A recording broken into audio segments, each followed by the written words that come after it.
ಗ್ರಾಮಸ್ಥರಾದ ಚಿಕ್ಕ ತಿಪ್ಪಾರೆಡ್ಡಿ ಅವ್ರ ಮಕ್ಕಳಾದ ಶಂಕರ್ ರೆಡ್ಡಿ ಅವರು ಸುಮಾರು ಹಿಂದೆ ವರ್ಷಗಳಿಂದ ಚಿಕ್ಕದಾಗಿ ಗೊಂಬೆ ಇಟ್ಕೊಂಡಿದ್ರು ಅಮ್ಮ ಗಂಗಮ್ಮ. ಇವತ್ತೊಂದು ದಿವಸದಲ್ಲಿ ಅವರಿಗೆ ಒಳ್ಳೆ ಆರೋಗ್ಯ ಕೊಟ್ಟಿದ್ದಾರೆ. ಎಲ್ಲ ಗ್ರಾಮಸ್ಥರು ಅವರ ಕುಟುಂಬಸ್ಥರು ಇವತ್ತಿನ ದಿವಸ ನಮ್ಮ ಎಲ್ಲ ಗ್ರಾಮ ಪಂಚಾಯತಿಯವರು ಎಲ್ಲವರು ಇಲ್ಲಿ ಒಳ್ಳೆಯ ಕಾರ್ಯಕ್ರಮ ನಡೀತಾ ಇದೆ ಅಂದ್ಬಿಟ್ಟು ಒಳ್ಳೆ ಸಹಕಾರ ಮಾಡಿದ್ದಾರೆ. ದಯವಿಟ್ಟು ನಮ್ಮ ಕೋಗ್ಲಹಳ್ಳಿ ಗ್ರಾಮಸ್ಥ ಚಿಕ್ಕ ತಿಪ್ಪಾರೆಡ್ಡಿ ಅವ್ರ ಮಗ, ಅವ್ರ ಮೊಮ್ಮಕ್ಕಳು, ಅವ್ರ ಸೊಸೆಂದರು, ಅವ್ರ ಅಣ್ಣ ತಮ್ಮಂದರು ಎಲ್ಲರೂ ಒಳ್ಳೆಯ ಕಾರ್ಯವನ್ನು ಇವತ್ತು ಅಯ್ಯಮ್ಮ ಗ್ರಾಮ ದೇವತೆ, ಶಕ್ತಿ ದೇವತೆಯನ್ನು ಪ್ರತಿಷ್ಠೆ ಮಾಡಿದ್ದಾರೆ.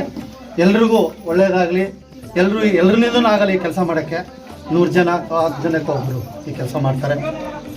ಅದು ಬೇರೆ ಭಾರಿ ಕಷ್ಟದಿಂದ ಇವತ್ತು ಎಷ್ಟೋ ವರ್ಷದಿಂದ ಮಾಡ್ಬೇಕು ಅಂದ್ಕೊಂಡಿದ್ರು. ಗುಡಿ ದೇವಸ್ಥಾನ ಕಟ್ಟಿ ಜಾಸ್ತಿ ವರ್ಷಗಳಾಗಿತ್ತು, ಆದ್ರೂ ಇವತ್ತು ಟೈಮ್ ಬಂದಿದೆ. ಅದರಿಂದ ಎಲ್ರಿಗೂ ದೇವ್ರು ಒಳ್ಳೇದು ಮಾಡಲಿ. ನಮ್ಮ ಶಂಕರ್ ರೆಡ್ಡಿ ಅವ್ರ ಮಕ್ಕಳು, ಅವ್ರ ಸೊಸೆಂದರು, ಅವ್ರ ಹೆಂಡತಿ, ಅವರೆಲ್ಲ ಫ್ಯಾಮಿಲಿ ಎಲ್ಲೂ ಚೆನ್ನಾಗಿರಬೇಕು, ಅಮ್ಮ ಆಶೀರ್ವಾದ ಇರಬೇಕು ಅಂದ್ಬಿಟ್ಟು ನಾವು ಅದನ್ನು ಬೇಡ್ಕೊಡ್ತೀವಿ.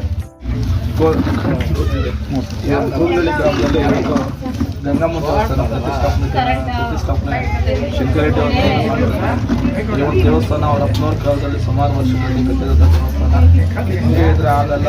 ಮತ್ತು ಇದನ್ನು ಪೂರ್ಣ ಗ್ರಾಮ ದೇವತೆ ಗಂಗಮ್ಮ ದೇವರ ಈ ಗ್ರಾಮ ದೇವತೆ ದೇವಸ್ಥಾನ ಊರಲ್ಲಿ ಮಾಡಬೇಕಂದ್ರೆ ಜಾಗನೂ ಒಂದು. ಸೊ ಯಾವುದೋ ಒಂದು ಗಂಗಮ್ಮನ ದೇವಸ್ಥಾನ ಇರಬೇಕು ಊರಲ್ಲಿ, ಚೆನ್ನಾಗಿ ರೆಡಿ ಮಾಡಬೇಕು.